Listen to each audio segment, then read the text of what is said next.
Okay, I hope I was on time with the music that my students created with AI and the screen, the welcoming screen that shows that we are already 3 minutes past 4 p.m. in Israel, which is 3 minutes past 3 p.m. in Europe, Central European time. We have 56 people currently connected on Zoom. So I will soon introduce our guest lecturer, guest speaker today. We have a very special guest in this coil. We're running this collaborative online international learning course, which is a collaboration between several universities in Israel, in Europe. We have students from Italy, Greece, Poland.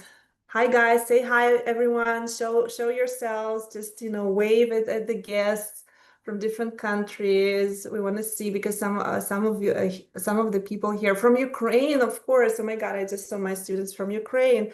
We have a huge collaboration between a lot of countries. We have been discussing AI, experimenting AI starting from early April. So for 2 months of online experimentation, we put together a student conference.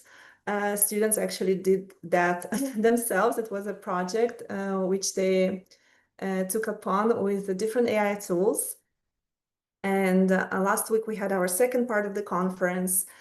This week, we have a special guest, Professor Sarah Gibson, and I will soon introduce her, and she will take the stage in a moment. So I'm just again welcoming everyone, and I'm happy that you've joined us, and thank you very much for being with us during this live session. So let's see. Kostas, are you there? I've made you a co-host. Professor Kostas Petritis is the coordinator Hello of to everyone. Yes, hello, hello. Are you in Greece? Are you travel? Yeah, I guess you are. You are in Greece for I'm in sure. Greece. Yeah, I supposed to be in Spain, but I'm in Greece. I know, I know. Okay, that's good to know. But so Kostas is the leading coordinator of the Impact project, which is European funded, Erasmus funded virtual exchange project. International virtual exchanges are our passion and idea for this project to put students together, to allow them to collaborate, to get to know each other. And one of the deliverables, one of the goals of impact of this international project is to promote digital literacy.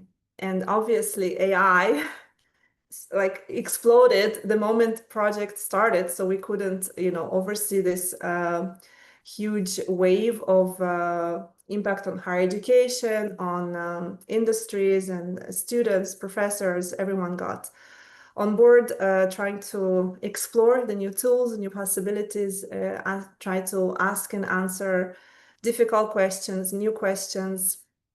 So we already have over 60 people and something is going on in the chat. I don't know because I really trying to look into the camera and talk to you guys. So if you can also say hi in the chat, just mention maybe your country because I mentioned we have students from so many different countries, but I know that some of the students are not really like local students in Italy. They come from different countries all over the globe. So it would be nice to see again the geographical composition of today's session of students.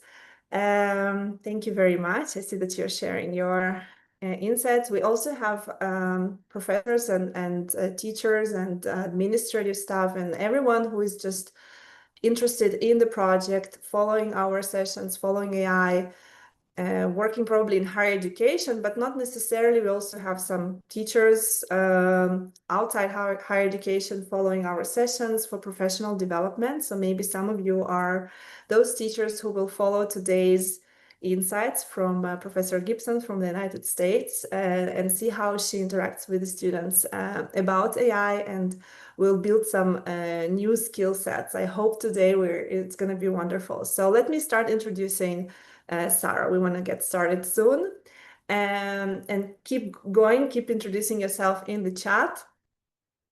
So Sarah Gibson is a university professor with over 17 years of experience specializing in communication, law and ethics, and new media storytelling. A First Amendment scholar and media expert, she champions responsible communication and is a strong advocate for a human-centered approach in artificial intelligence. Sarah is also the editor-in-chief of the Journal of Human-Centered AI, Creativity and Practice. We just discussed this journal, right, before we let everyone in. So you can also mention that shortly to everyone, Sarah, if you're interested in that. So we are excited about this great initiative. And she's an executive producer of the AI and the Kid podcast, co-created and hosted by her 10-year-old daughter. She holds a bachelor's in science in electronic media from Abilene Christian University, along with an MFA in radio, television, and film from the University of North Texas. Her career spans award-winning filmmaking and academic leadership. Notable achievements include an interactive documentary that earned the Broadcast Education Association's Best of Festival King Foundation Award in 2012, and mentoring students whose work has garnered a national recognition, including a National Mirror Award. As department chair, she led curriculum redesigns, studio renovations, and coordinated cross-functional teams for student media rebranding and conferences, while also helping guide the School of Communication towards a flexible certificate model. She currently serves as the director of the School of Communication and the faculty fellow of AI. So they have a faculty fellow of AI in Lipscomb University. So I personally met Sarah in one of the professional development workshops led by Boodlebox Accelerator, AI Accelerator for Higher Education. I was really impressed with how she presented her personal vision of AI and how they implemented AI in Sarah's university. So I approached Sarah and asked her to come and contribute to our a course and our sessions, our international project, and she kindly agreed. We are so honored for your contribution, Sarah. Thank you so much. I'm going to stop sharing my screen. And you saw the topic of today's session on the screen just before I stopped sharing, I hope, right? We will talk about building the world we want, crafting bots for a post-AI world. Really, really interesting. And we mentioned that with our students that we want to I was going to show them also how to build their own chatbots, and it was part of the course curriculum. So now we're going to have Sarah contributing to that. So let me put a spotlight on you. Sorry, that was spotlight on everyone. I will figure that out. Give me a sec. And yeah, I think you are on spotlight, right? So thank you, Sarah. I It's yours. believe so. Thank you for that very kind introduction. I'm super excited to be here. I am in Nashville, Tennessee, but I am a Texan. And so if my accent gets in the way, just get in the chat and say that again. That happens to me all the time because when I get excited, my accent will come out sometimes.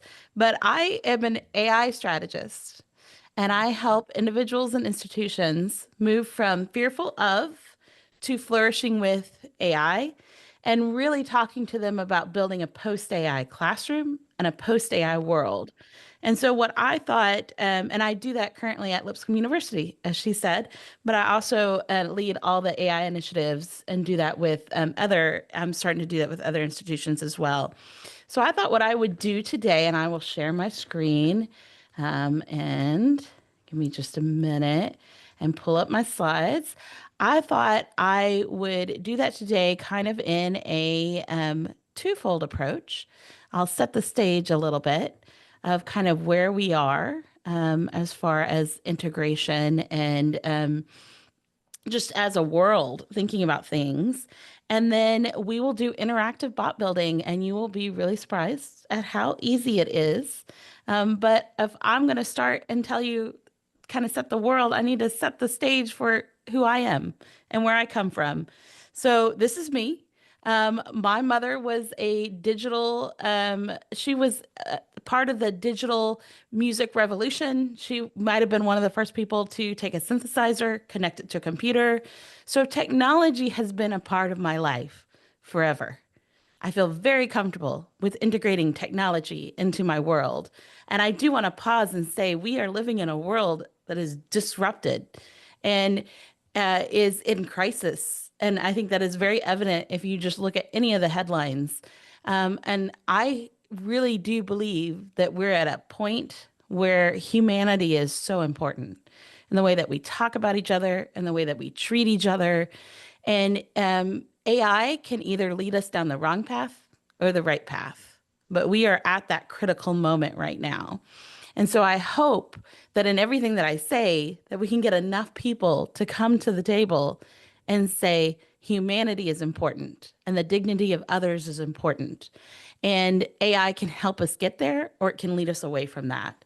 And I hope that we move towards helping us get there. And of course, I have continued that with my daughter, who has a podcast, AI and the Kid. And I'm sure I'll share some more about that. And I'll share a little bit about how that has shaped everything that I've thought about. I like to start with this. This may be how you're feeling about AI. And here's the good news. We're all feeling that way. And the other good thing is you don't have to catch every candy coming down that conveyor belt. This is an episode from I Love Lucy. My advice to you is try one thing, integrate one small thing into what you're doing, and then find some people who are thought leaders who you really resonate with and follow them. And then they will tell you when something is important or when it is not important. You don't need to pay attention to everything. It's too overwhelming. There's too much going on in the world. And so start small within that. So I hope today we gain a better understanding of the significance of building a post-AI world and what that means. We identify the strategies for leading AI change. We understand how bots can support student growth. And then we build a functional bot together, and then we evaluate its effectiveness. And I'll let you share at the very end here and get your hands on everything. I will definitely share my slides. I've got a handout for you in a minute. Let's start here. This is my daughter, which I talked about, and this is her AI and the Kid. And the post-AI world is the story of the next generation. So Emily, she came to me the other day and she said, I want to learn sign language. And I said, that's great. How are you going to do that? She goes, I already am. And I was like, how in the world? It's summer. You're not seeing anybody. She said, I built a bot to teach me sign language. Was it successful? I don't really know. It explains how to do I don't know that it really explains it well. I haven't sat down and looked at the bot with her. But what is critical about that is that she didn't seek out knowledge. She built what she needed. This is an AI native. So we talk about digital natives. We are now in higher ed, we need to be building for the AI native. And I'm a big proponent that AI literacy is just a starting point. Everyone's talking about AI literacy. We got to talk more about that. We got to talk about a post-AI world. What does it look like when AI is integrated into the classroom, into the world in such a way that it's like Google Docs, that it's like smartphones, that we don't think about it? And when knowledge is not owned by experts, what does that world look like? And that's what we're doing at Lipscomb. We have moved our faculty from fearful of to completely on board in 8 months.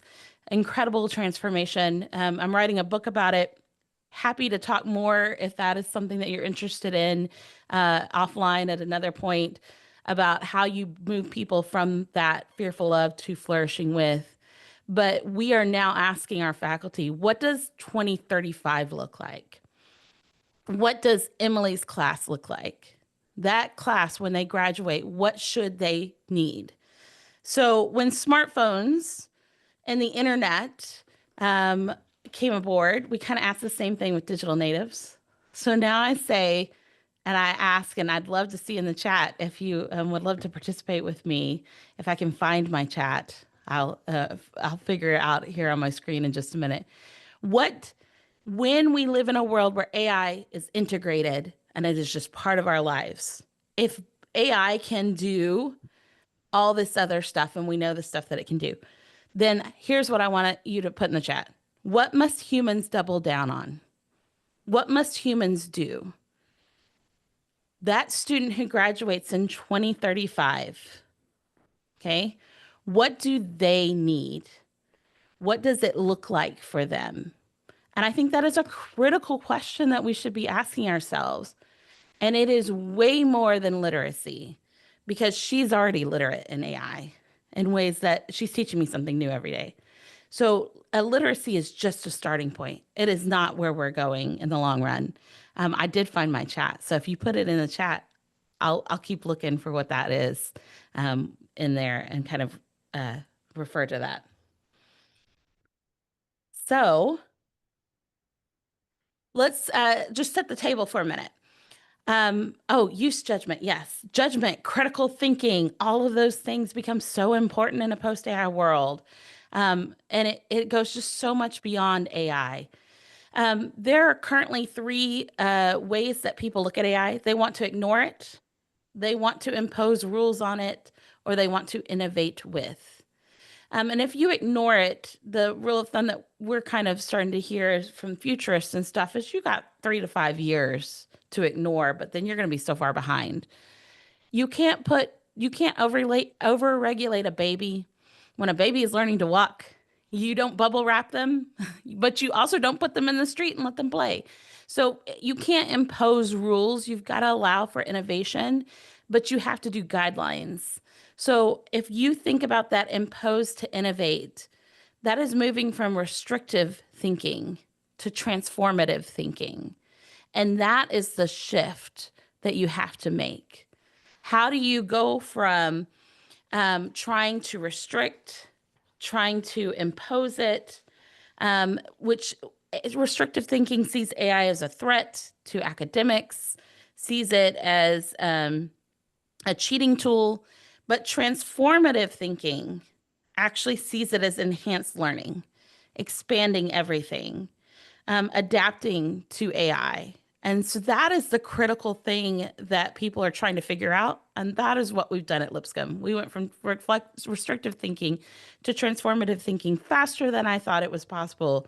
But it's actually a really exciting thing within that, because when you get into that transformative thinking, you then start to build the post-AI classroom.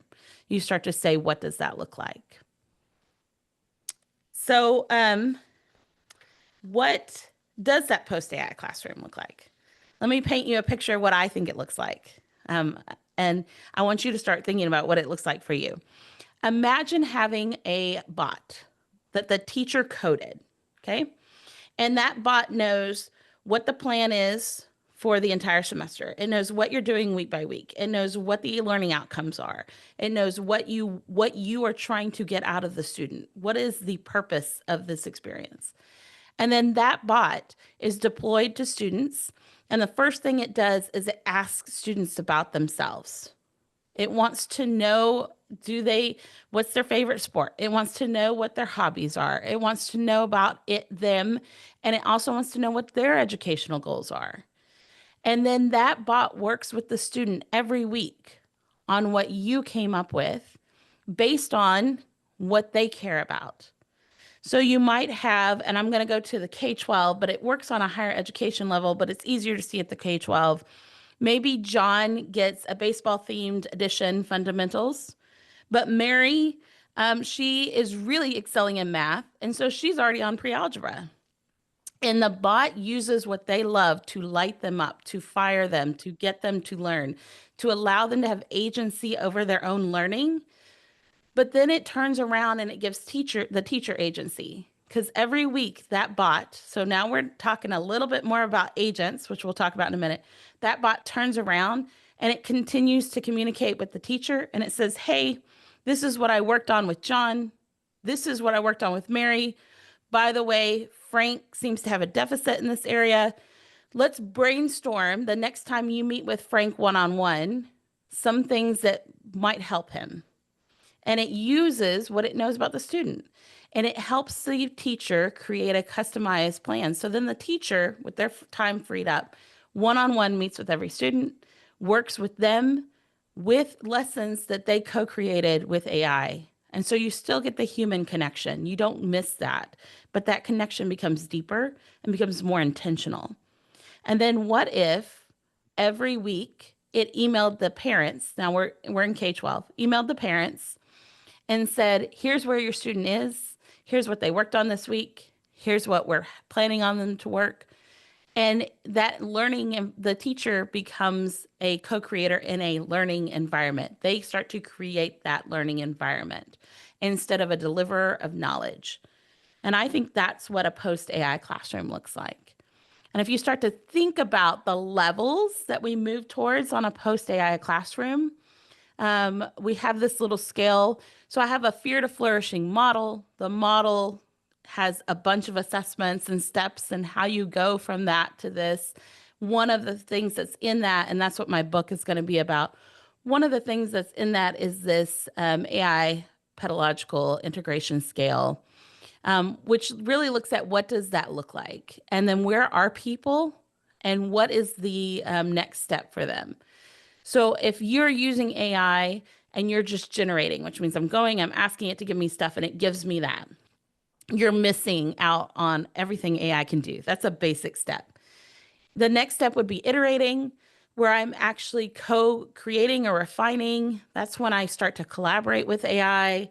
I said, I might get something back and say, I don't like this, I don't like that, change this. Or I say, ask me questions one at a time until you have enough information to get what you need. So you're starting to pour more of yourself into AI, and it becomes really hard to tell what's AI created and what's yours because it's a collaboration. The next level will be integrate. That's what we're going to do today, where you're actually designing those custom bots that can do more interesting stuff. And then the last level currently, which is not widely accessible, would be orchestrate, which is what I was talking about. That's where the bot then can communicate back. And so that communication back is not quite widely available yet, but we're getting there really fast with that. And I've got this on the handout for you, which I'll give you in just a minute. So if you think about your organization, the Canoster model for change management is great. And if you don't have an organization, you can think about this as an individual. You have to have a vision for how AI will be incorporated. You have to have the skills for AI. You have to have internal motivation. You have to have the resources available, and you have to have an action plan. And what's great about the Canoster model is if any one piece is missing, it leads to something. I'm going to move over so I can see. There we go. So definitely when I think about some of the faculty I've worked with, if they don't have the skills, there's a lot of anxiety. And so you have to address the anxiety. If they don't have the motivation to do this, there's some resistance. And so you have to address that motivation. And we at Lipscomb got to a point where we didn't have the resources, and that was very frustrating. We, this past week, did universally adopt. Universal adoption is important for equity. And we universally adopted Boodlebox alongside Grammarly. And so seeing those two come together was the best path for us forward. And I'll show you Boodle. But I think this is a great model to just address what is the concern and what is missing, and then how do I get at that to continue the conversation forward. Let's see, there we go. Okay, so that's setting the table. We're about to jump into some of the bot building, the more hands-on stuff, but I will pause here and see if there are any questions about that piece that you would like to ask. I'll give you a little time because I know it takes some time to type in the chat, or you're welcome to unmute. And I'm going back and looking at what do humans need? Judgment, yes. Values, intuition, creativity. The ability to foresee what's coming next. Yes, and that's a tool and a muscle, right? To not fully learn how to believe AI, that is huge. And we're in a post-fact world, and that to me frightens me. We were just talking about it the other day with some colleagues about those two things together, where we don't believe truth at all, and we don't believe experts at all, combined with AI, is a frightening world that we've got to learn how to combat. Any questions?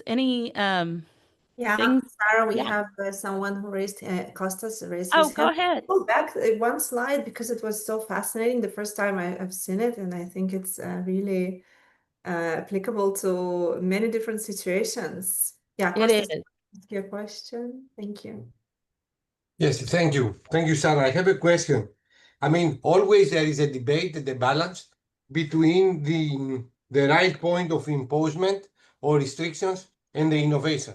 So otherwise, in virtual exchange, they used to say like you need to wait until Mhm. you know the people they create, but of course you need to follow a schedule. You need to break the silence. So what is the right balance? What are your tips in order to identify the right point? I mean, between imposement and innovation. Yeah, you can't jump. So this is really hard for higher ed. Higher ed wants to make a committee about the committee about the committee, and like we want to move like molasses. And AI says we can't do that. So what we did was we started to say, what do we really care about? Let's be really honest what we care about in our gut.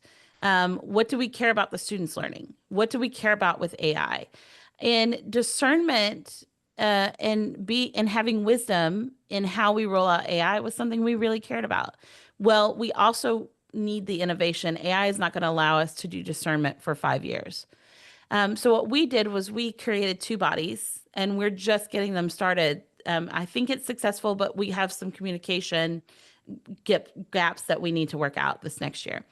But we call it discerning innovation. So your discernment group is a representative from every college, also key stakeholders, and their entire charge is to lead vision and to think thoughtfully about integration and potential uh, pitfalls. Meanwhile, the innovation group, their entire charge is to play and break things. And then they tell the discernment group, hey, we should think about this. And then the discernment group gets to go over there. And so then the two in collaboration are almost sharpening each other, if this makes sense. Because the innovation wants to push faster and the discernment wants to pull back. And so it helps us find that pace. But our CIO, our chief information officer, is great because he said, technology, IT specialists would hold on to this forever because there's so many safety and security concerns. But he said, I won't stand in the way of innovation, but we're going to do it responsibly. So I'm the person who's always like, let's do this. And he goes, okay, here are my 5 top concerns. Help me address those. And we address them, and we address them timely so that we're able to move forward while also pulling back. I hope that answered your question. I think so. Yes, I think that you gave me some tips and some directions. Okay, good. Was there another person that had their hand Yeah, we up? have Agostino, a student from Italy, and then I also want to ask something. Agostino, go ahead. Hi. Yes, thank you. Hi, I'm Agostino from University Nettuno from Italy, and I think we all read the study from the MIT in the last days, the article about the use of the LLM products like ChatGPT, and the study about the free group of people trying to write an essay with the LLM or only with the search engine, and the group without any help.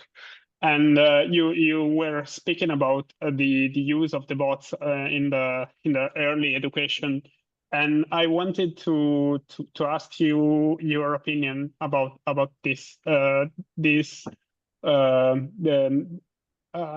I think the danger of overuse of these tools, or Yeah. a misuse of these tools, if you Yeah. have an opinion on that. Yeah, and there's been a lot going on about cognitive, the release of cognitive load and what it will do to our minds. I haven't dug into that too much right now, but I'm about to. I was thinking this morning I need to, because I really want to know what they were measuring, because I think there's a wrong and a right way to use AI. And the wrong way is a lot of that release of cognitive load. The right way is to use it as an agitator or an iterator that actually takes my ideas and co-creates. So the ideas start with me, and that's that human-centered element, that I am the owner of the AI ideas, and I believe that humans should be the creative force. So you either use it where you're putting in your force and you're helping it's helping refine, or are you using it to offload? And I think if you're using it to offload, then we may have an issue. And so I want to see in those research what exactly the people were doing with AI. But yeah, I think that is a huge concern that we're going to have to continue to. And I do that. I wrote a little article about raising Generation AI because I have 2 AI natives in my household, a 5 and a 10-year-old. And the things that I have taught them, 3 lessons. One is human connection is non-negotiable. You will use your device in a space where I can see you. And when I walk in the room and I ask you a question, you will answer me. And if you don't, because you don't see the priority of humans over the device, we have a problem and you're going to lose it. 2 is that knowledge has to be questioned. Anytime you get something from the AI, you learn something from any place, I want you to question it. I want you to ask, is that true or not? And how do I figure it out? And I forget what the third one is off the top of my head this morning. But I think it's that goes back to in a post-AI classroom or a post-AI world, what is most important? And it is those human skills. And we have probably 3 years to set that. And I feel a lot of pressure. We've got to set it and we've got to do it right so that we don't lose and offload. And I think that's what some of those studies are showing, is that if you completely offload all tasks, all writing to the AI, then you can't say what you wrote. But if you sit there and you talk out your thoughts and you really iterate, you will be able to talk about what you wrote. And those are 2 important things. Yeah, Thank you very much. thank you. Before we move on to the actual bot building, I still have a question here. We have in the audience, we have mostly students, but also faculty members. And I think this chart is very interesting in how we should think about it. So when it comes to students, they are in education and higher education in order to like, they have this objective for change, because change means like, acquire knowledge and skills and get ready for employability and, their bright future and whatever they dream of. So they are like in this educational system, not by choice sometimes, but they're all in, like they do want to achieve that purple change button. But of course, all of the things are around the confusion, the anxiety, resistance is all there. And I think the vision element, the first element, is extremely fluid, and I don't know like who is in charge of like setting up this vision. I think your first example of describing us this post AI picture was like an example of vision, isn't it? Is that a kind of vision that you... It is. It also, every institution needs to set a vision. AI at Lipscomb should look different than AI at other universities. And so what we did was we took our 8 core values, and we said one of them is do your best. And so we said, what does it mean to do your best with AI?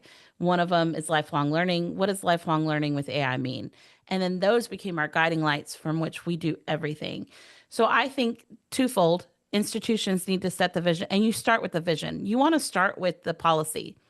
Start with the vision. The vision comes first. And then 2, individuals need to set their vision. So for me, the human-centeredness, the human dignity, agency for the human and the teacher, that's my vision. And you've got to set your own vision as well. And then that guides how you use it, how you integrate it. It just guides how you approach it. It's that guiding light that sets everything, if that helps. And the colors of change, I've heard of it. I'm aware of it. I'm not an expert in it. It is definitely one of the things I need to learn more about. So I appreciate the publication. Yeah.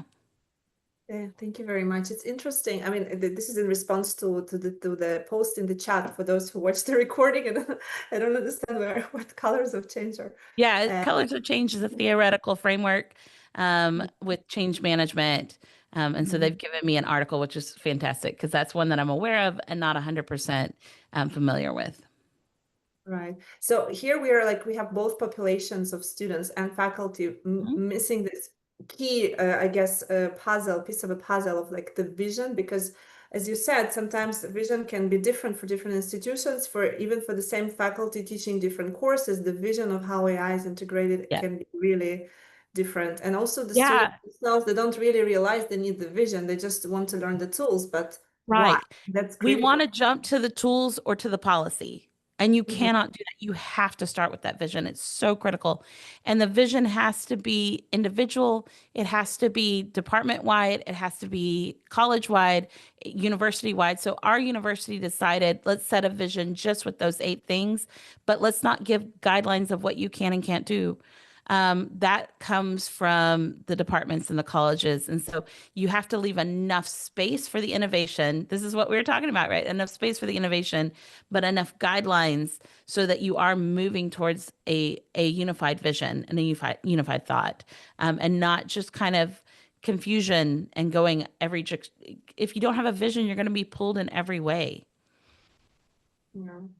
Yeah, Mario has a question. So the question is, who's in charge of building this vision? Is it like every classroom? Does the teacher need to discuss this vision with the students to actually raise their awareness of its importance? Because this is like a big question. I don't think teachers do that and are aware even of that little critical piece of the puzzle. Yeah, Mario first. Yes, thank you. I'm Mario from Unituno University. Earlier we talked about a student that will graduate in the future. So I think that the main task will be understanding how to interact with AI. In other words, how to present problems to AI instead of thinking that AI will simply replace humans. I wanted to know your opinion about this. Yeah, it's gonna be building that problem solving element, definitely. I mean, you hit it right on. You hit it perfect. What Emily wanted to solve a problem and she built her own teacher. That's fantastic. That's a good way of thinking. But then what can I as an expert offer her? I can sit down and look at that with her and help her understand where it's doing great, where it's not, because the skill that she doesn't have, because she's not an expert in sign language. She's very bold. She might tell you she is, but she is not. Is the skill that she doesn't have is to know if that's good information or bad information. And I think that's going to be really important. And it is about the problem solving. So we need to give them the skills to solve problems, not necessarily the knowledge to answer all the questions, but the ability to know when something feels wrong, when something looks off, and then how do I double check what's coming out. Thank you. Thank you very much. Kostas, did you want to add anything? No, I would like to answer, the question, who is building the vision? Yeah. Oh, yes. All Let me go right. back I to mean, that. from Who is leading that vision? Yeah, I participate in the governance of my university. Yeah. So I believe that the vision is built bottom up.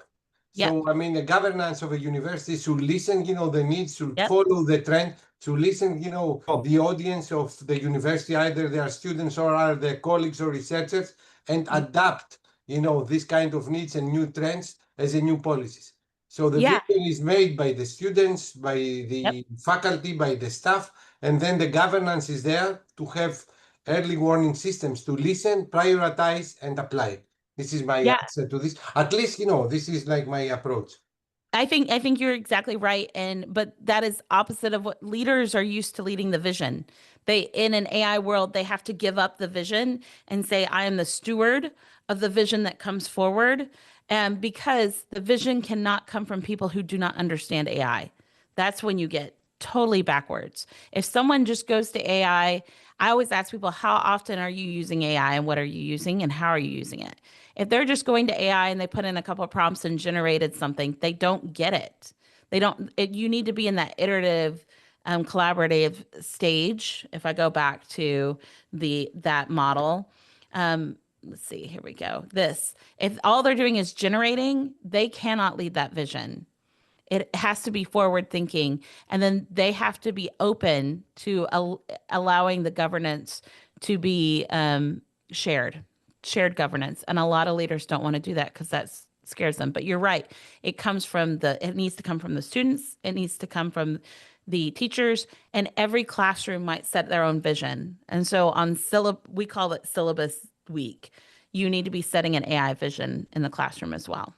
In my opinion, Sarah, just to make a comment, the leadership actions can come from everyone. I mean, it's Yes. not contradicting, your vision or your leadership skills with the leadership skills of your colleagues or your partners.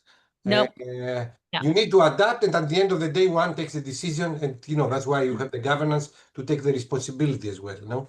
Exactly. You are exactly right. You got it.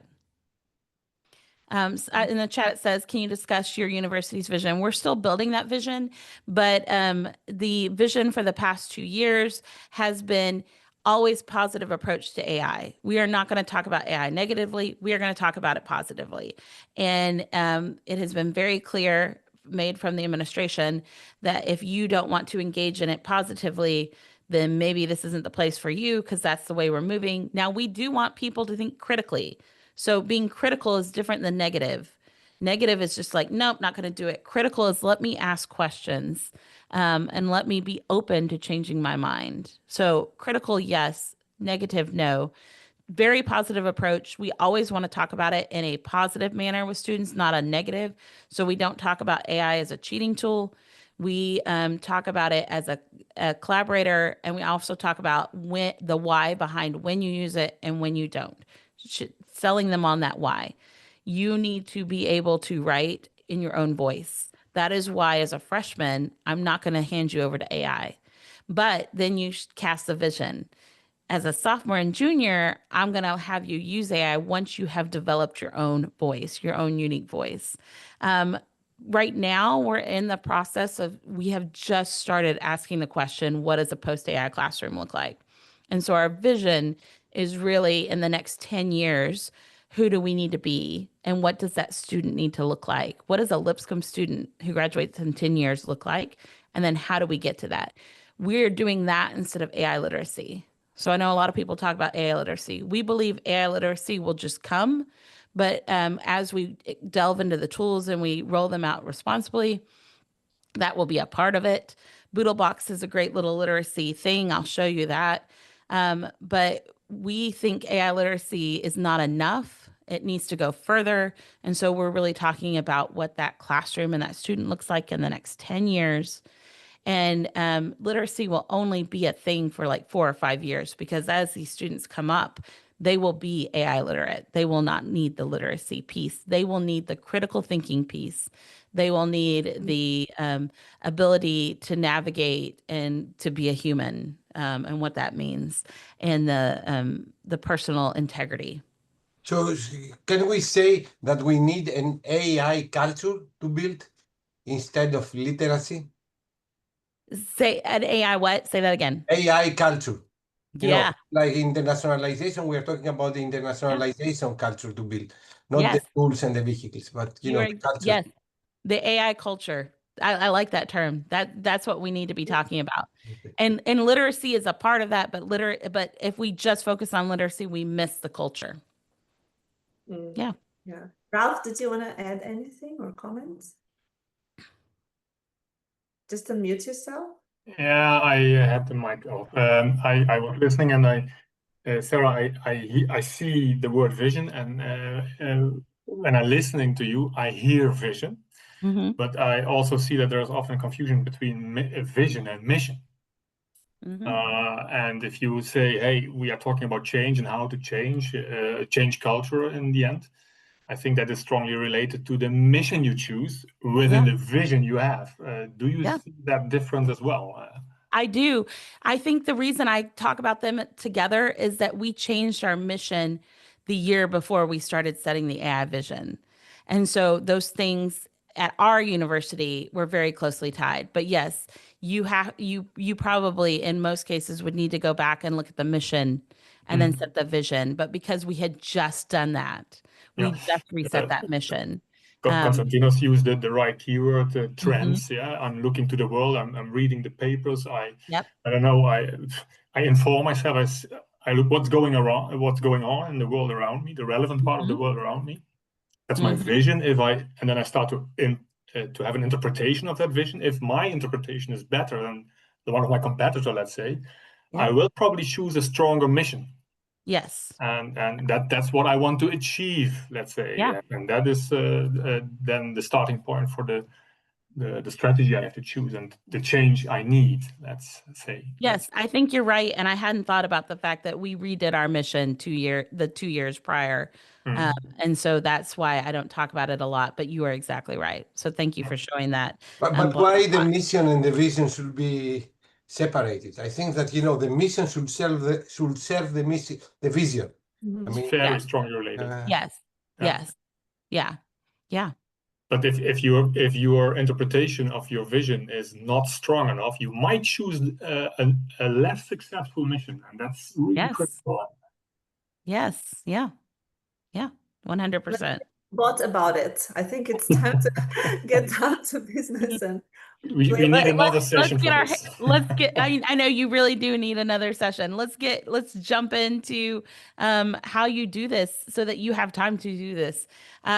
Most of you probably know this. I just like to start when we talk about AI, I tend to do this as well. A lot of what I do is generative AI, and what we're going to do today is generative AI. Your LLM is your large language model. That's like your ChatGPT, your Claude, your Gemini. Great thing about Beetlebox is you have access to all of them. The second is what a bot is. A bot is just a highly set of instructions that uses a large language model. And then an AI agent can actually interact with the environment around it. AI agents, this is the year of agents. We're going to see them by the end of the year. They're not fully deployed. There are some things that are kind of semi-agents within that. But you think of a large language model as kind of the brain, the bot as the trained character, and then the agent as this autonomous assistant who can do complex tasks. Another way to think about it is in this metaphor. A large language model is a whiteboard. And so I can go and I can write anything on that whiteboard. The bot is a whiteboard with a set of instructions. And so I use those instructions to inform what I write on the board. And your AI agent is a person in that room with a set of instructions who actually can pick up a chair, move it around. They can interact with that environment in creative ways, if that helps you. So when we talk about bot building, I think it's important to ask, what is a bot? What should a bot be and what should it not be? And this is the same question that my students and I asked when we build apps. When apps came out, everyone was like, oh, I want to build an app. Well, is it a website or is it an app? Because an app is something that serves a different purpose than a website. Not every business should have an app, and not every app should have a website. They serve two totally different purposes. And I think the same is with a bot. So what is a bot good at? Repetition. If you find yourself repeating a task over and over and over again, a bot may be a great choice. Consistency. If you're looking for a consistent return in a format, you're writing something for social media, then a bot may be a good choice. If you need to clarify something, if there's a lot of confusion and you need people to be able to get clarity, then a bot may be a good place to start. If you need feedback, so I want to have consistent feedback, I want to deliver information, that's another one. But starting to think about what does a bot do will help you understand when you code it, so that you're asking it to do a task that's very specific. Now, how you ask determines what you will get. And every word that you use in that bot, to truly harness AI, you got to think of words as keys and they unlock new things. And so this bot, what we put into it, when we code it, it doesn't have any coding, it's just writing. Then we've got to consider that. And this may be all things you already know. I just like to point it out. Large language models use tokens. My students in the US, we have Chuck E. Cheese, and they think they're Chuck E. Cheese tokens that you go and you play games with. And someone asked me that, so I always say that, and it gets a good laugh. Or it doesn't get a good laugh, and then that's fine. We're all awkward. But they're not Chuck E. Cheese tokens, but it uses these things called tokens. It basically takes parts of the words, changes them into numbers, and then all it is doing is predicting. It is a predictor, and you have to keep that in mind. And the more that we tell people that and help them understand that, even though it feels like I'm talking to a human, it really is just predicting language for me. And this is why in October we had the strawberry problem, which you could ask any large language model how many R's are in the word strawberry, and it just seemed ridiculous. But if you understand that strawberry is translated into a token, so it becomes a number, it cannot answer how many, let's see, how many 19766 are in 73700. Of course, you can't answer that. And it didn't have the sophistication to know that I need to bring it down into spelling strawberry. So in the example below, if you said how many R's are in the word and then you spelled out strawberry, it could give you the right answer. But in the top one in October, it was just guessing. And so that is system one thinking. It just takes a guess. My preschooler is system one thinking. I ask him a question, he blurts out an answer. It has no context. It may be true, it may not. System two thinking is the logic to know, in order to tell you how many R's are in the word strawberry, I need to first understand what an R is, what it looks like. I need to know how to spell it. And then I can count the R's, and then I can give you an answer. My 10-year-old, she does system two thinking. I ask her a question, she reflects and uses context and logic to answer said question. We are getting to system two thinking in LLMs and large language models and AI, but we're not 100% there. But that's what's coming next. But it's just important to remember that. So let's jump into these bots for a minute. Best practices with bots. We've already talked about know what a bot is and know how to use it. And the repetition. But when you're coding a bot, you've got to think about the components of a bot. You have what large language model are you using? That makes a difference. Each one of them is slightly different. The actual instructions for the bot. Any additional knowledge that you're going to give that bot. And then what kind of access? Is it going to have access to the web? Will it be able to code? And so when you're building that instructions under number 2, there's 4 things to keep in mind with your instructions. Your tone, okay? So what should the voice be? The behavior, what does it do? Does it answer questions? I'm about to show you a quick bot that we'll code here together before you jump in, where I'm going to have it not code, not be able to rewrite for the student. So that would be a set of behavior and instructions. What do you want it to limit? What can it do and what can it not do?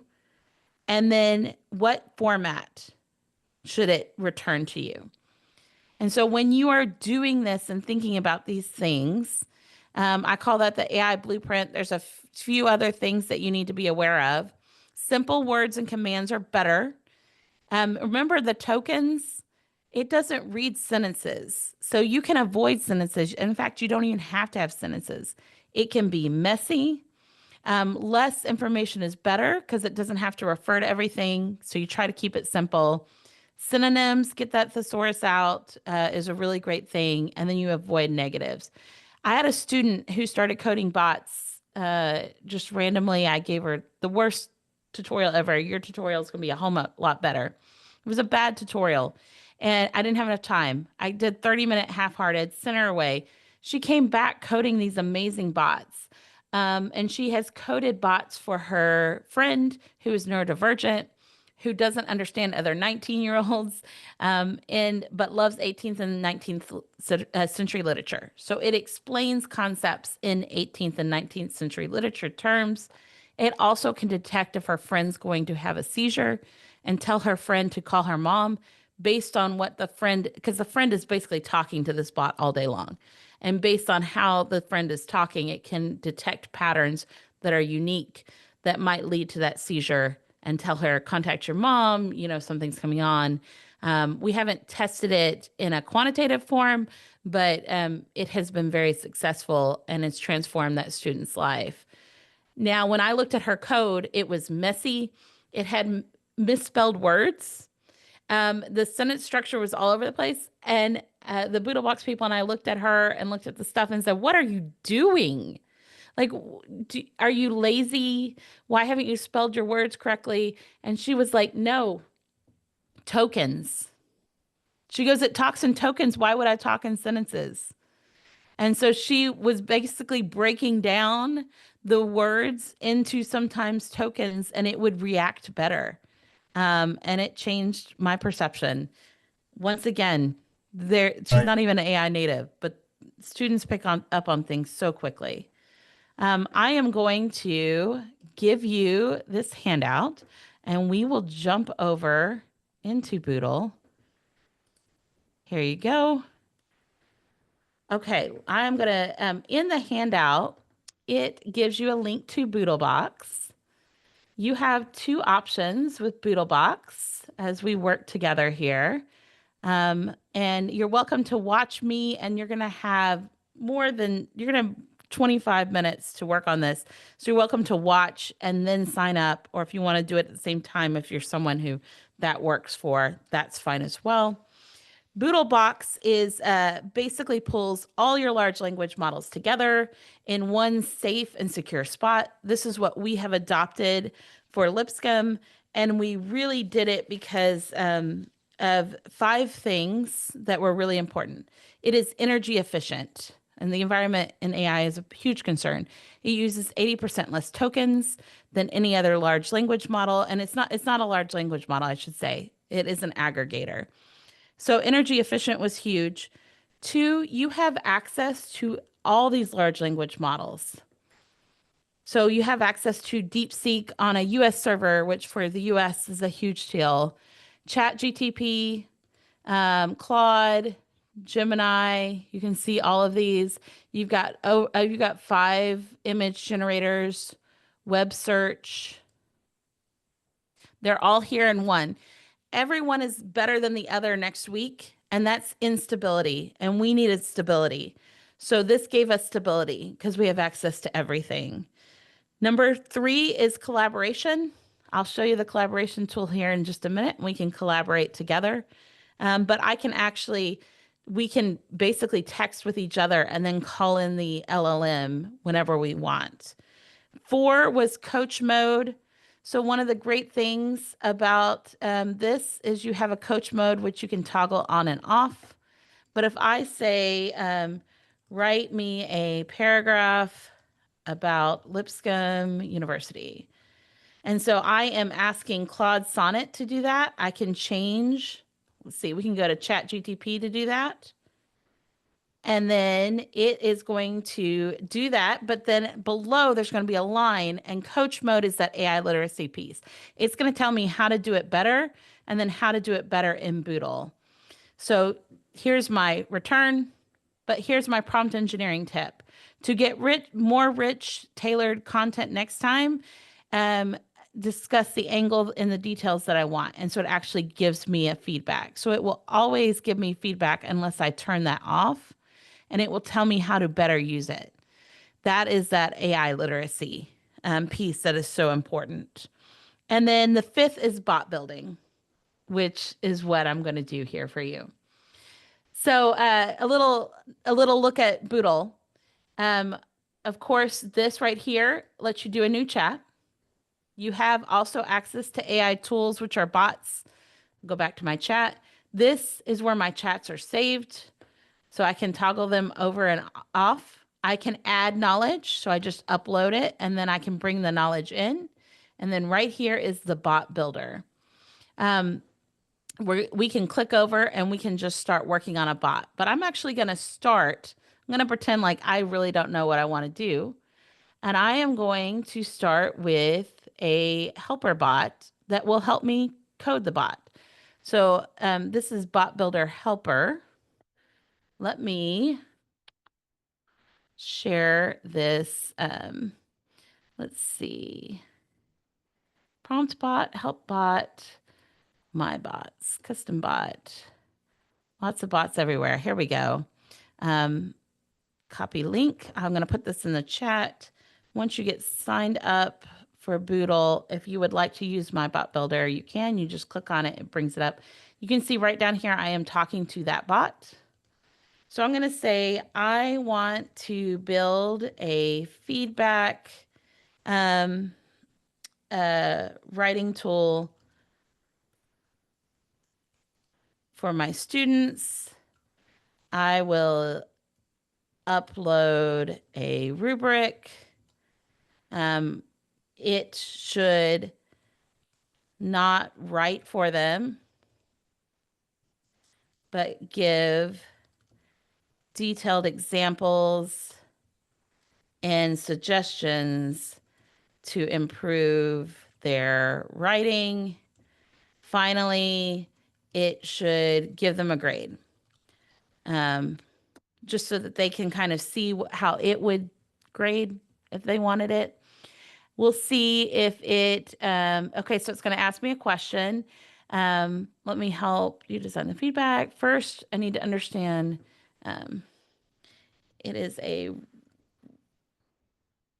writing feedback for essays. Now, one of the most powerful things you can do is say, ask me one question at a time until you have enough to do this. When I did this the other day, it didn't ask me all these questions, so I never know what it's going to do. And I'm just going to say, stop asking questions and give me the bot instructions. So that's always something you can do. So the more that I set here, if I iterated with it, it's going to be a much better bot. But I want to show you how quickly you can do this. So it's going to review. Yeah, add a sentence here, maybe for some of my colleagues, English teachers, especially when we teach English as a foreign language, we could specify here that You could. position of students belongs to this faculty and we're teaching this or that level of English or something like that. It should use I'm going to use the AAC and U values writing rubric. Yeah, so I coded a bot and I had a student who her first language was French, which did not work well with my Texas accent. She always would come up and ask me questions, additional information. But she could use my bot in French. And then I could go to the bot, go to her thread and ask it for a summarization of what she knows or what she doesn't know in English. And it just was amazing. So here's okay, great. This is it. This is what we need. So I'm going to copy this. So I'm going to the bot builder. I'm going to say build a bot. And I'm going to say my bot's name is essay mentor, why not? And I'll fill this in later so you could give a description later. So if you think about those 4 things that a bot has, what large language model are you going to use? Here's the great thing about Boodle. I can choose whatever large language model I want, but I can also change it if I don't like what I'm getting. I'm going to stick to Claude Sonnet right now. Second is instructions. You can go in and fill out these instructions. Perfectly fine. You'll get a good return. I'm just going to paste what it gave me right over those instructions. Fourth is knowledge. So I'm going to go and I'm going to pull in, I used a rubric from a American organization for colleges and universities, pulled over that rubric. I'm also going to give it 2 examples of high quality papers. Now I could do a high quality, medium quality, low quality, and I could grade it so that it would have that information as well. We'll let it upload that. And then the fourth is what other additional things it can do, search the web. Boodle doesn't give you options to that right now. It's coming, I'm sure. But if I jump over to ChatGTP to show you how this is very similar. This is ChatGTP. I can ask it questions and it will help me build. But here's your instructions. Here's your description. Here's where you upload your knowledge. And then it actually allows you to select web search or image so that if you didn't want that bot to search the web, it would not do that. Boodle is not there yet, but I'm sure that it will get there. Let's see. Sometimes, I was having trouble with this the other day. Sometimes it doesn't want to go in, but it is working on it. Then you come over here and you test. And so I can say, I need feedback on a paper.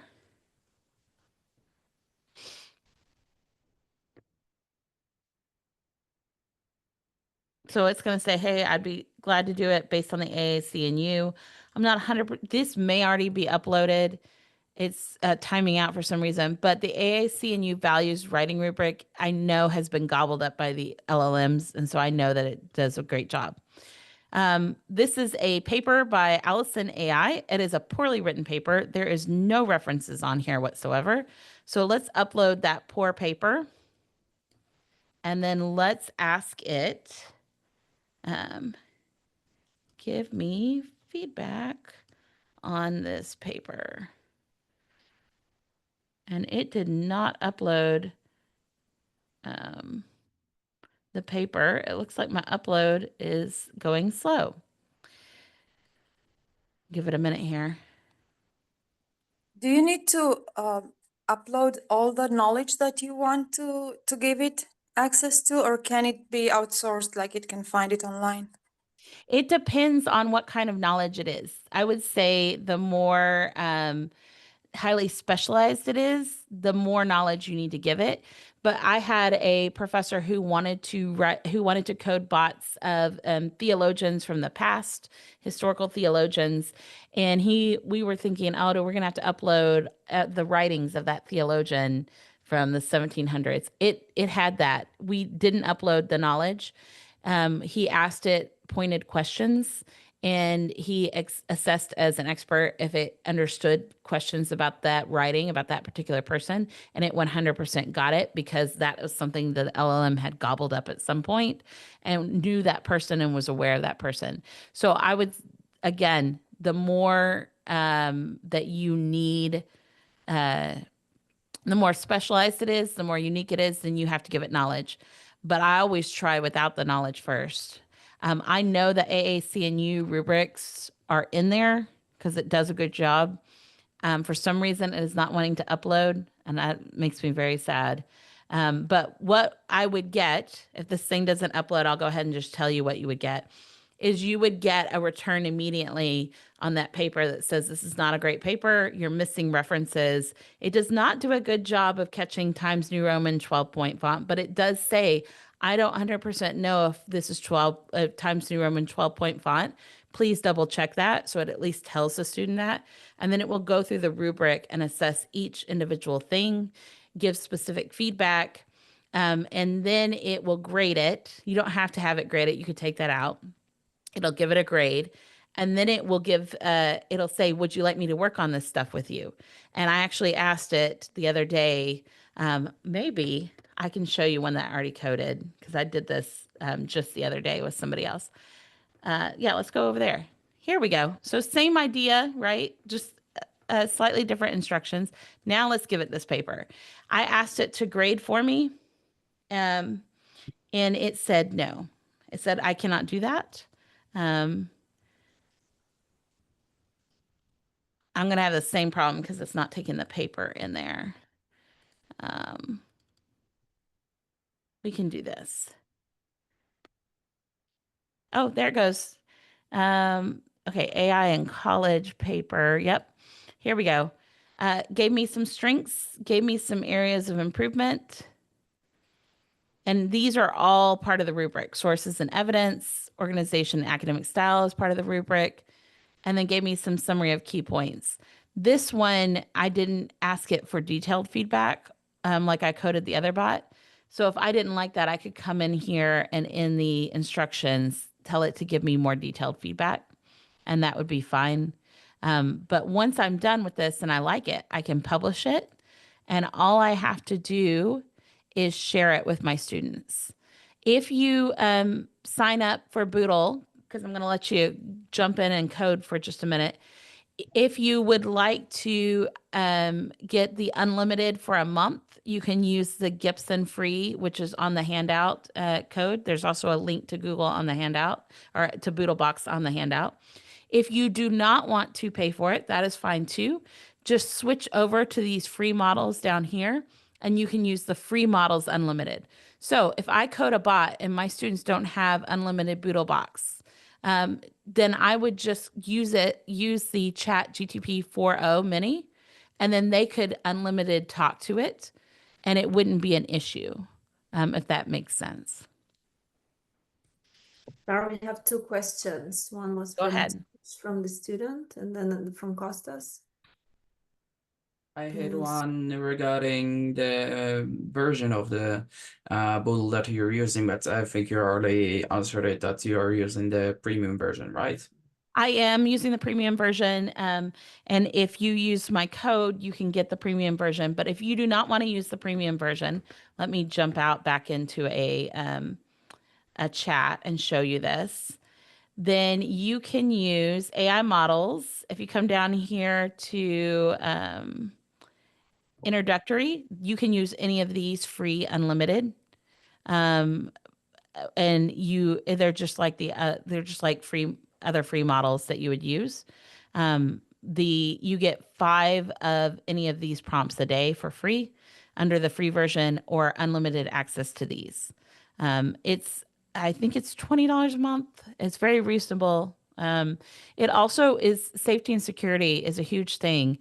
It doesn't go to the model and say, Sarah Gibson would like to know, because when I use ChatGPT, that's what it does. Sarah Gibson would like to know. It's attached to me. It says Boodle would like to know. So there's a level of security. They are not training a large language model. They have already opted out of training for every model, so you don't have to do that. And I know that there is a lawsuit in the US with the New York Times and ChatGPT where they are starting to save everything, which is frightening. Boodle is on the enterprise ChatGPT, so it is not part of that lawsuit. So that stuff will not become part of that discovery in that lawsuit, which is really nice. Very interesting. Thank you, Sarah. Costas, did you have a question? Yeah, I have a question. I just kept a note, what Sarah has mentioned, the more specialized you need, the more knowledge you need to provide them to these models, to these bots. So I would like to ask you, Sarah, just to reconfirm something on my mind. Different AI tools that they provide, very specialized, let's say, services, like let's say Genie AI. I mean, so Genie AI is a bot, it's not an element. Am I right? You are right. You are Okay, right. this is I would like to reconfirm. I have been asked, that's why, and I respond, I don't know. So all right, Yeah, so they're a bot, and they are using something like chat, or they're powered by something, a Yeah. Gemini, and a lot of those are popping up, but it is so easy to code your own bot. I don't know that that model is sustainable for a long time for those companies when people start to see how quick you can do this. Yes. Yeah, I mean, but because now you gave me idea, I can build my laser pod. So, I can train, the system, like to be my how can I say, my assistant, regarding, any topic that, I'm teaching. Yep. Am I? Yep. Yeah. Julia, in the chat. Hey, can I ask you something else? Yeah, go ahead. Sarah, and what is the difference between this pod and the customized ChatGPT services that, the paid version of ChatGPT do they provide? What is the difference? Because I can customize my ChatGPT, on what do I want, and I can create my project. So I can do this in ChatGPT, no? You can, yes. The difference is, let me jump into one of these. The security that you mentioned before? Security is a big difference, Right. especially with the New York Times lawsuit. That's going to be frightening. But that I can easily change to a different model. So in ChatGPT, I'm limited to Chat's LLM, and I can switch over to Cohere, or Pi is a emotionally intelligent model. So it's really great if you want it to feel a little bit more human, or Claude, and I can test it out in different ones and decide which ones I wanted to use. Thank you. Mm-hmm.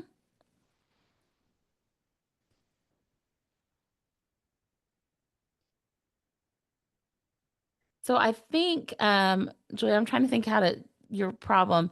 If you come up to, if you are trying to compose something in Boodle and it's wanting you to pay, you should be able to go to the introductory models and use them for free. If you wanted to use my code, you go to, I believe, billings and plans, and then you do have to, I think you have to put in a credit card, which is kind of a bummer. And then you put in Gibson free, all caps. But you should be able to code a bot using the free models. So you're telling me you're not, I'd love to follow up, Julia, and see if that is not what you're getting. So is Magic School a kind of beta model? Yes, it is.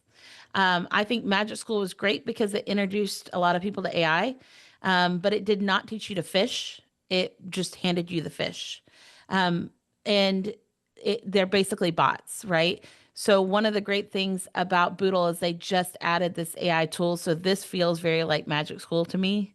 So if that's kind of the level you're at, but you also have access to a ton of Boodle bots, and I can search rubric, and it will give me a rubric bot builder just like Magic School. But then you can also create your own, or you can learn how to do this better.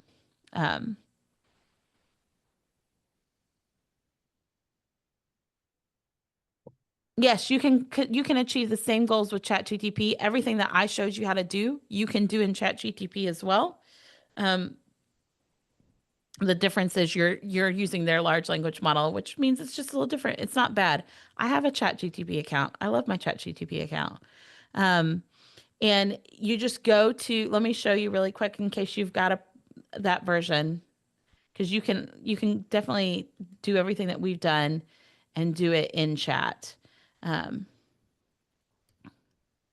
Oh, by the way, I think I am part of the Boodle Box promotion program that I got like 100 seats for free to test for a few months. So if anyone wants to get access to those seats, I think I have left like 60 seats. So if anyone wants to be invited to use the premium features for just an extended time of a trial period, just put your email in the chat and I can add you to my workspace, I guess, for free. Or like for you to explore the tool. So if I want to create the same kind of tool I want to use in Magic School, could I embed it on a simple Google site? Yes, but with Boodle, they would have to have a Boodle Box account to use it. So that is the only bad thing there. So here we are in ChatGTP. If you go to GPTs, these are the exact same things. They're bots. It's the same thing. Go to My GPT, click Create Custom. You have two ways to create this.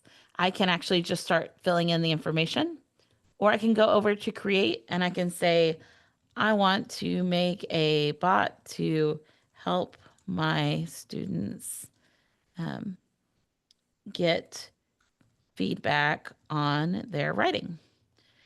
And it will start to ask me questions. What's unique about ChatGTP, which is really cool, is as it asks me questions, it will fill out the instructions. And I can edit the instructions anytime, but it will start to do that itself.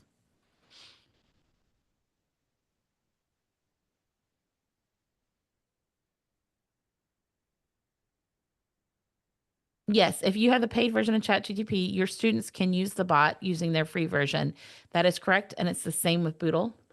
And so if we go back over here, yeah, so this is the difference between chat.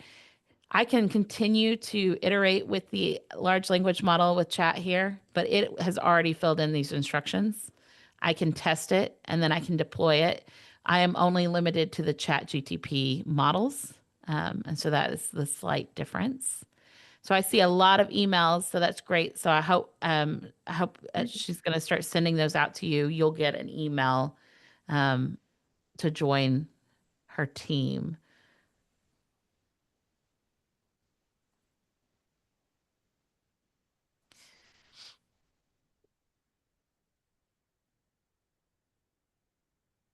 Yeah, all sent. Great. So I would say take the next 20 minutes, build something. I'm going to also go ahead and give you a chat. If you want to see how the collaborative feature works, we'll start a chat here. Copy chat link. So now once you have your Boodle account, if you click on this chat link, you will be in my chat. And we, by using the backslash, can say, this is our chat.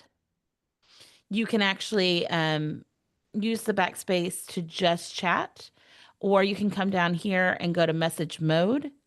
And then we could chat about your bot in here for the next 20 minutes. That way I'm not talking over people who are working. And then we'll come back together and you'll get to share what you did.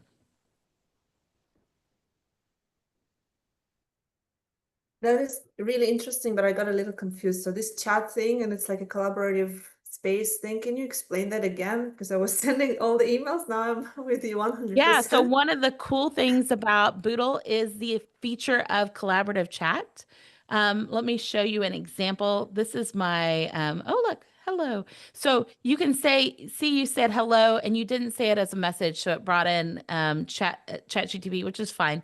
You just go down to, not knowledge, I'm sorry, go down to the set prompts mode and just turn it on message mode, or use the slash, and it will go in there. But let me show you my comm law class. So this is my comm law class, communication law and ethics. Here is group 3. And so I can see let's go up here. They were working together with this bot. So you can see where the student is answering the question and everyone can see the answers. So it's almost like having the ability to text with each other. And then you can call in the large language models at any time. So once again, both of these in this chat so far has just you talk to the large language model. If you use the backslash and say, this is our digital classroom, then you will be able to, it will be purple. That is just to people. So it's not bringing in ChatGTP to answer it. And then we could talk back and forth, and then we could bring in ChatGTP and say, based on what we said above, can you help us do this? Wow, that's amazing. It's like can we actually take this link and insert it into our course page? Yes. Like Moodle. Now they would have to have BoodleBox accounts, but they could have they could have the free accounts and it should work. But yeah. Right. Wow. So that we can talk to each other and have AI supports and lead our conversation or summarize whatever, right? Right. Yeah. So we could talk to each other and then we could say, summarize our conversation for today or our class for today if you were asynchronous digital. Yeah. Mm-hmm.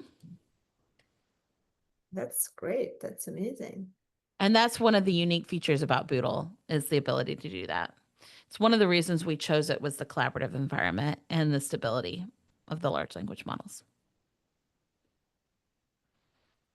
All right. So you guys have now less than 20 minutes, like about 10, 15. And I really I'm curious to see what kind of ideas for a bot, like use case you would have. So Sarah presented like a feedback on an essay, but I'm really curious about your own needs and specific chatbot ideas. So go ahead and create something. You could use that the helper, right, that actually writes the instructions for the bot first. Like you have an idea, it writes a description for this bot for you, and then you can insert it and actually check that it works.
I see that some of you have accepted my invitation to join the team on Doodlebox and try and create your own bot. Okay, we'll add another student.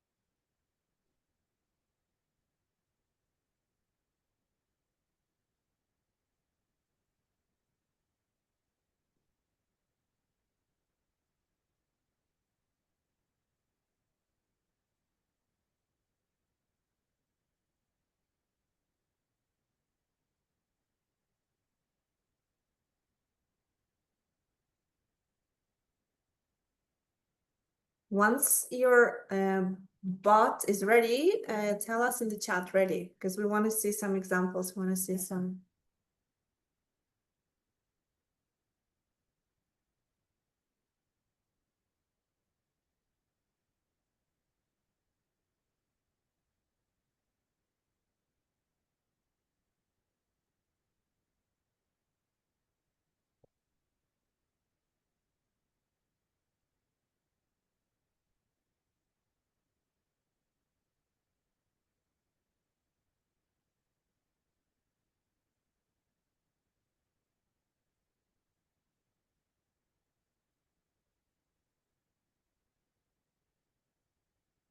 Wow, I'm excited to try this chatbot inside my courses to talk to students and AI. And you say when you use the slash, then AI is not activated, right? It's only going to the students. Right.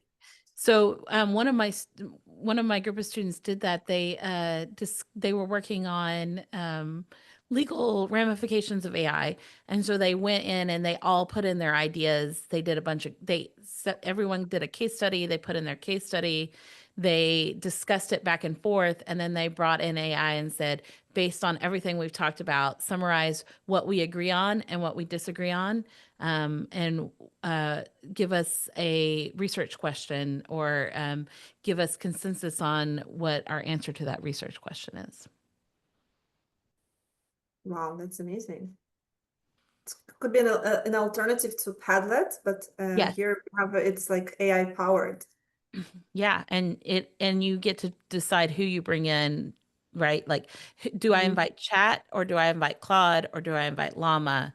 And then they start to have those discussions. Or do I invite them all or do I invite a bot? So it was a group of girls, and they built a bot that talked like Elle Woods from Legally Blonde.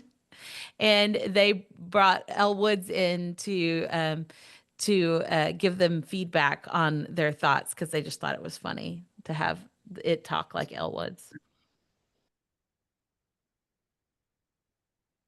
Elizabeth is cheering. You like the idea, right? Okay, so one bot is done. We need at least 5 more. Come on, guys, you can do it. Work fast. Go. My daughter codes bots all the time. She uses the bot builder, codes them in about 10 minutes or less. It doesn't have to be perfect. You don't have to put in a bunch of knowledge because that's, you're going to iterate and work on it.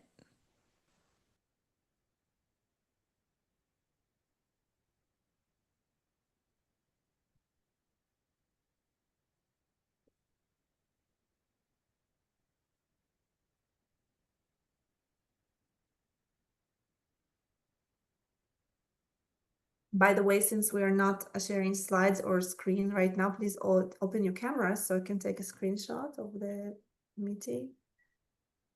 Take a picture of all of us. Okay. Also reconfirm that you're actually there. Thank you. Hi. Friends. Hello, hello. Sarah's joining. Come on, come on, Shamia. Hi. I hope you got the email invite. Okay, you're waiting for yours to finish. Excellent. And cheers, a big smile to the camera.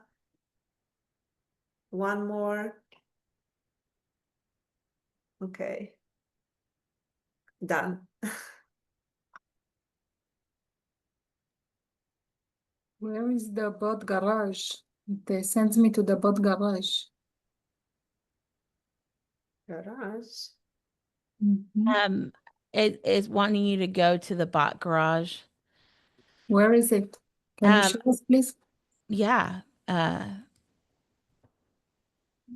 Let me share my screen and show you. I'm not sure why it's calling it a bot garage because I just changed everything. So if you go to bot builder, you should see your bot there. And then you should be able to click share and copy the link. And then anyone with a Boodle account can access it. Does that help you? I will try. Thank you.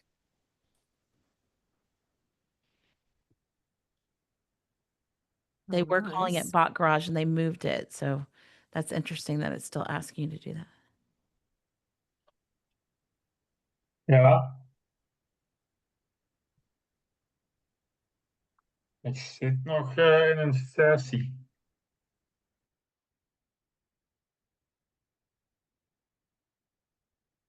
So if you run out of free questions, you can just switch the model. You probably have used some premium models up until now, but there are free models available for like unlimited use. For Oh, I know why. It's because you're interacting with my bot. And you're not on, so you're not under the Teams account or something like that. I may be able to fix that just temporarily. Because my bot is coded with the, that's the role playing. I'm going to take my bot and redeploy it as a free one. Okay, try reloading and see if you can interact with my bot now. Or just try talking to it again.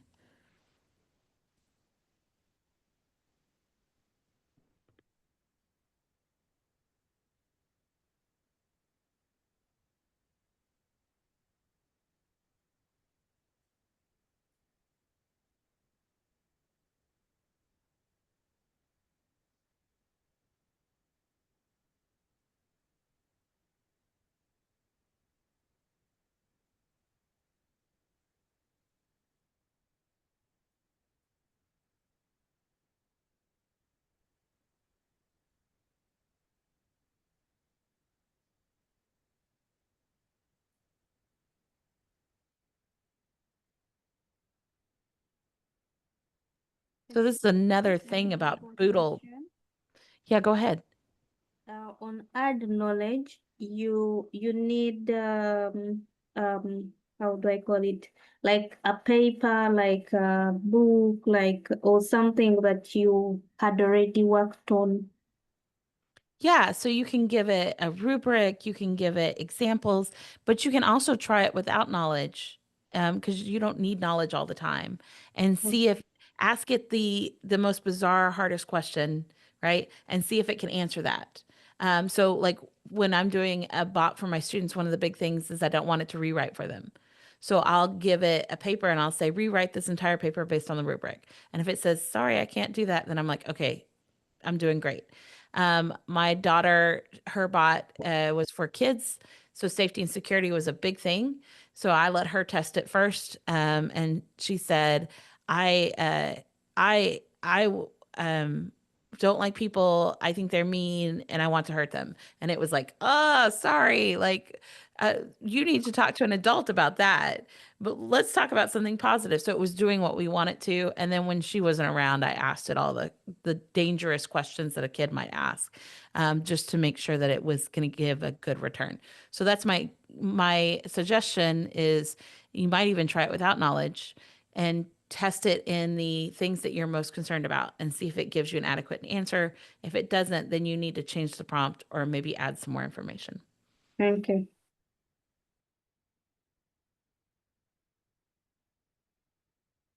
Yeah, trial and error, Kathleen, trial and error. So this is the other great thing about, it's true of ChatGPT, it's true of Gemini, it's true of Boodle. If I'm hearing from my students that they're getting something really odd, I can go in and change it. And anytime I republish it, it automatically updates on their end, which is nice. So I hope that Kathleen, you were able to get some more questions out of my bot. But what I did was I just went in and temporarily changed it to the free model. So you should have unlimited questions with it. And then if I later on wanted to go back to a premium, I could.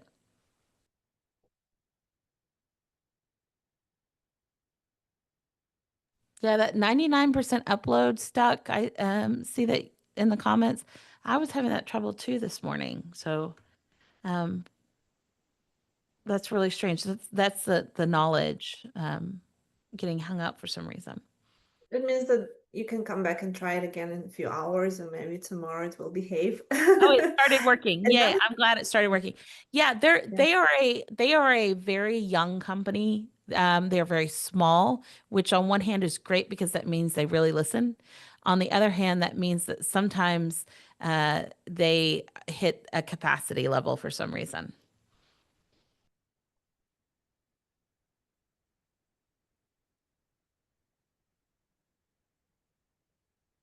I'm going to drop like a link here in the chat for our guests today. It's a feedback form for this project, for impact, for this course, and my students will be asked also to fill it out. It's anonymous, and we just want more responses. And since you have experienced part of the course, your input, your evaluation would be really important and valuable. And I'm still very, very happy that we have more people than at the beginning of the session, almost 2 hours ago. So we've kept you all.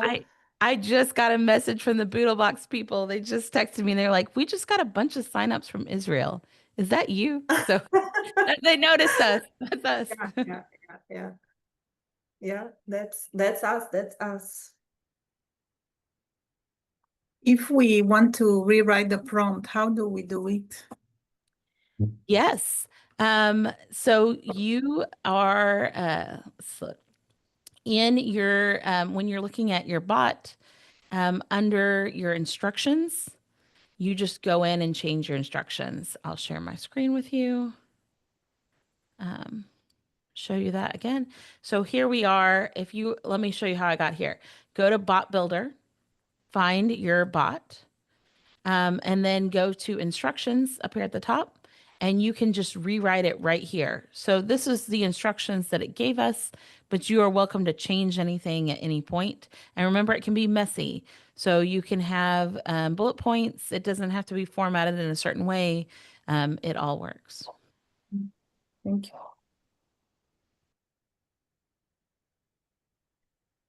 Don't we want to see some examples? We have at least 2 students who posted their bots already. And please, already 3. Okay, nice. Host maker. Okay, let's maybe take a look at those. Sarah, what did you have in mind? We have only like 15 minutes left, I guess. So maybe it's for us Would you like them to talk about their bots? And yeah, I think so. Matthias, you were first. Would you like to present your idea? Yeah, sure. It is really small bot that's supposed to help you with generating prompts for your social media content. So to help you creating posts, creating description actually for the posts. But it's really a cool small bot that is based on the AI, which was called, let me check, it was Cloud 3.5, so it's the free version. Mm-hmm. I'm interacting with it. I love that it's asking me questions. It's not just generating, but it's like, that's that iterative that it's pushing that. Yeah, it's asking for some questions regarding the platform that you're supposed to publishing it, the which tone of the post should be, and at the same time it is trying to make it professional, the answer, especially the outcome for the post. Oh, it did a great job. Very nice. Thank you, Matthias. So before we move on, we have a question in the chat, Sarah. How do we post the bot here? Yeah, There is so a share button, right? Yeah, I think yeah, if you go to your bot and you once you publish it, you'll see the 3 dots next to publish. We call it the snowman, Bob the Snowman. And then if you view your bot profile, you'll see Bob the Snowman again, and you'll just click share bot. That was like right. So a let's long go. way around everything, but Or are you there? Can you show us your code bot? yeah.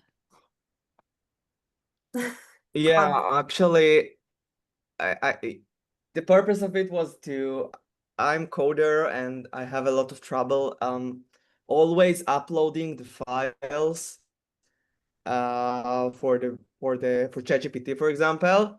And I just want him to like take a GitHub a link, and then upon every question, just look at the files.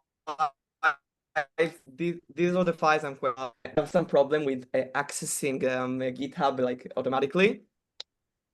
So it doesn't work currently. Just unable to see. Yeah, it doesn't you have could the do connection with here. GitHub yet. So you are leading the curve. You are ahead of what it can do so far. But if that is something you're really interested in, you can always reach out to them and say, "Hey, I have this idea. This is what I'm thinking, and I can't get my bot to do this." And they're very responsive. Well, Also, I will say that Boodle, if you're kind of interested in this, you want to go further, they have a student advisory board that you can just send them a message, say, I'm interested in knowing more about the student advisory board. It is an international group that gets together and talks about AI, but they also help students continue to push forward and push boundaries. And those students make recommendations that become features. Very nice. Omri, we would like to see a host maker idea. So it's like based on the conference we had in Chania, of course. Me and Shai were the hosts of the conference, and we needed to like make it fun, for everyone.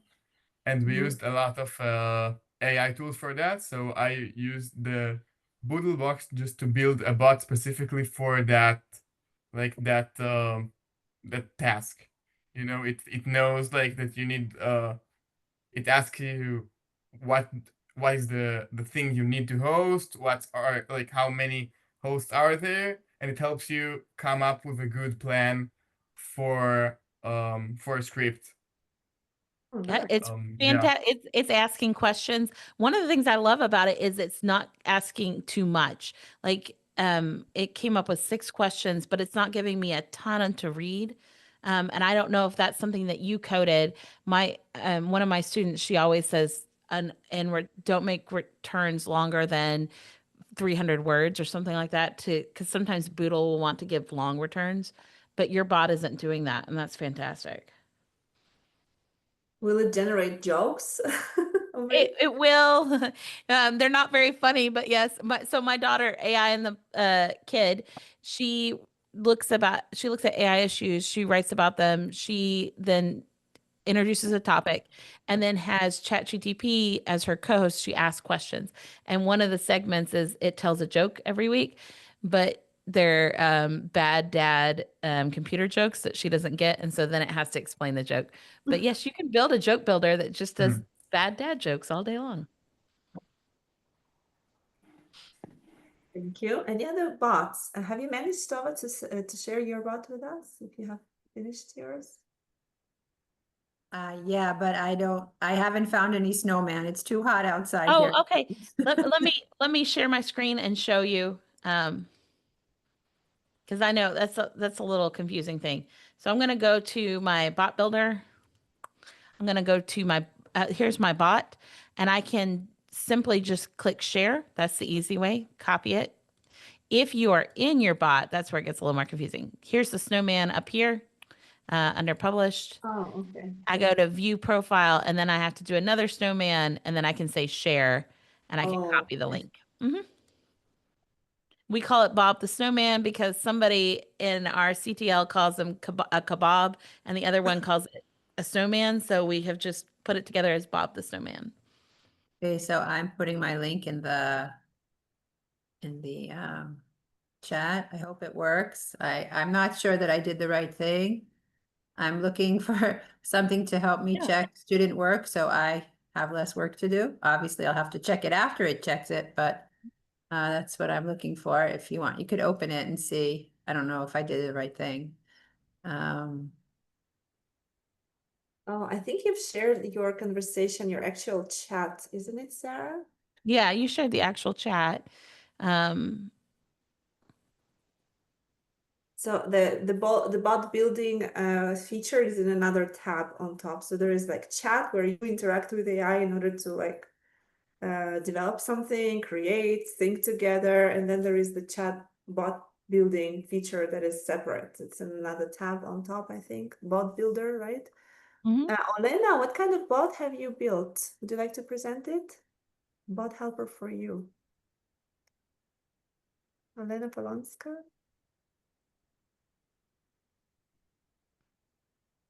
Let's check it out. Daily tasks. Daily task and life skills for kids and teenagers, very needed. Okay. Help me clean my room. That's what I'm always my daughter to do. Help me clean my room. There is something called Goblin Tools, which is another bot. It's free, but it does it helps you break down tasks. So that's really, let's clean our room together. Yeah, so it gave me a step-by-step guide on how to clean my room. I may share this with my daughter. She may need this. It suggests taking breaks, putting on fun music, and feeling proud when I finish each step. That's fantastic.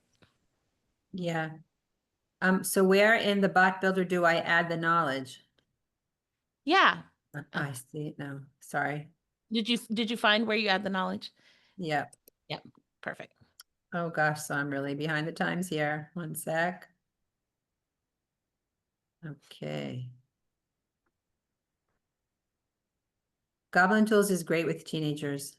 Oh God, I love Goblin Tools and the fact that you can make it more spicy or less spicy. Everything about it is fantastic.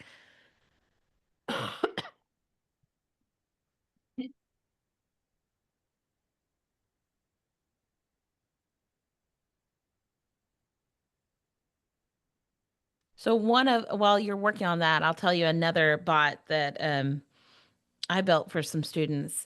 It asks for all your syllabi for the semester, and then it will give you a chart that tells you the difference between tardiness policies, grading policies, and then it knows when professors are available or how they like to be communicated to. Like I like to be communicated through our learning management system, not via email.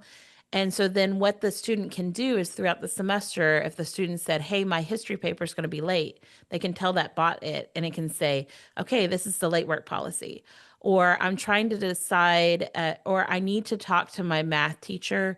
And when can I talk to them? And it would suggest what times were the best based on, you can feed it your schedule too, based on your schedule. And then it would suggest, it would suggest that teacher doesn't have open office hours, that it's better to email them in advance. So it just helps them navigate the fact that they're navigating 5 classes with 5 different rules just by uploading that. This is the future, I think, of higher education. I think each institution needs to have an agent like that on their website, because I remember myself just searching for information. I need to find someone, I need to go to the website and search like a million different tabs and find this admin person that, and all that is needed now is just to put an AI agent on your website and you ask a question and it finds you everything you need. Right. And the problem is universal adoption, right? That's the problem. So we have solved that problem. Lipscomb just universally adopted last week. So we're starting to think about what that looks like as we deploy that to students. But our IT people have a touch screen monitor, and they're going to set up a bot that answers IT questions with the touchscreen. So they no longer have to be there all the time. And then if it can't solve the problem, it'll say, here's how to put in a ticket, or here's who to talk to. Yeah. And it's something more than this. In NAFSA, in conference San Diego, it was a very nice workshop about the use of AI tools regarding internationalization and registration and enrollment of the students. And the demographic is like the lack of staff. A lot of facilities and services do they face in the American colleges and universities. So, I mean, it's not just the future because of the technology development, it's the need that they are called now to satisfy. So it's like more than need than technology advancement, I would say. Right. It's both together. Yeah, you're right. If you give the link to your students, do you get like feedback how they have performed? Currently, you do not, unless they share that chat with you. You can have them share the chat with you, or you can create a folder, and like I invited you guys to my chat, you can invite them to the folder and they can put everything in there, and then you can ask for feedback. But that is a need that has been widely expressed to Boodle, and they have acknowledged that that's something they're working on. They have an assignment feature coming where we'll be able to deploy assignments to students in Boodle, and then they'll be able to use large language models that we only select. So you could actually select the large language model that they must use. That is probably going to come alongside a feature, would be my guess. I've seen an early version of it. It's very exciting. They also have some the deep knowledge seeking, the ability to do a deep research is coming, and the ability for it to learn like chat does and create knowledge, unique knowledge for you. Those are the 3 features that they keep telling me are coming August at the latest. They always promise and then they deliver quicker. So they switched to higher ed in October, November. So they're new to the higher ed environment, and they have just got the platform stable. And so now they're building all the cool features. Okay, thank you. And I have another question. If you use the free ChatGPT subscription, whatever you do with the bot, is it at the expense of your tokens? Let's call them so. Yes. Daily and so tokens. Yeah, you're right. It is. And that's the thing about Boodle is it's when you pay, it's unlimited. If you use the free models, it's unlimited. They had a student who generated 1,700 images in 7 hours. So they had a script running, obviously. And they were able to track that and tell the student to stop doing that. But the student didn't pay more for that usage, and the institution didn't pay more for that usage. We have 2 amazing examples in the chat. One is the most important bot by Mihailo. Do you want to introduce this one to us? Why is it the most important we'll ever need in our life? What does it do? Does it print money and, I don't know, send us to holidays? No, it's much better. I think if you try it, you will understand. Okay. Oh, I love it. I don't want to give it away. It's fantastic. That is the most creative use of a bot I've ever seen.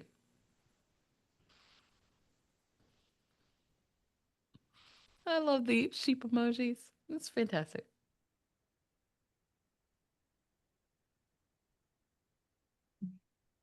I think my bot was not a bot. So I'm going to have to reassess my relationship with bots. The one that you just turned in is. Really? Okay. Yeah. I thought I was botless. So I'm interacting with it right now. It's really okay. So Agustina created something brilliant to anti-procrastination. Feeling lazy? Tell me about it. That's amazing. And guitar teacher by Amanda. Let's see. Beginner guitar students, how to play guitar. Just need a guitar for that. Yeah. We could generate the guitar.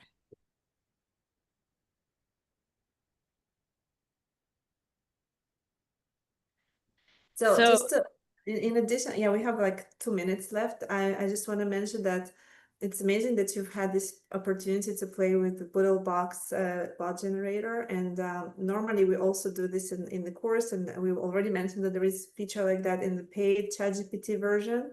But there are also other free websites that allow you to create your own chatbots, like Poe.com and Mizu, which is another one that actually the only thing you need to do is just give it a topic and it will create a nice bot for you. That's one. That's another one is coming. I will post it. So I will give it back to Sarah to conclude. Yeah, I just encourage you to continue pushing. You are in the top 2-3% of people using AI because you just built a bot, because that is not, most people aren't there yet. I just continue to co-build with students, with colleagues. You get to set the tone with AI, and we have a moment to do that right now. I feel free to follow me on LinkedIn, reach out to me. I love to have continuing conversations. To see if you code another bot, send it to me. I love seeing all that stuff. I think the big takeaway is the post AI world isn't just coming, it's here. And you get to decide what that looks like. And the question really is, what are you going to build? What do you want? And start engaging in that conversation. And I would look forward to continuing any conversation with you guys. It's fantastic. And as you build things, build bots, do case studies, keep the Journal for Human-Centered AI in your thoughts. And I'd love to get some of that stuff published for you guys and out there. Thank you so much. Thank you so much, Sarah. Any last minute questions or comments from our guests, from our students? Any kind of feedback is really important. We have a link for that in the chat. Sarah mentioned that she has written a book, no? I have a book coming out. So you need to advertise this and to inform us about this book. In the next month, you can go to professorgibson.com and sign up to find out when the book comes out. But it's all about how it's the fear to flourishing model, how you move people from fearful to flourishing using a bunch of tools and tactics. Yeah. Excellent. Thank you very much. And find Sarah on LinkedIn. Follow the Impact Project announcements and our social media, our YouTube channel. We will meet again exactly in 1 week from now. We have another session, same time, same place, same Zoom link. So mark it in your calendar, save the date. Thank you, Sarah, for sharing your LinkedIn profile in the chat. Follow Sarah.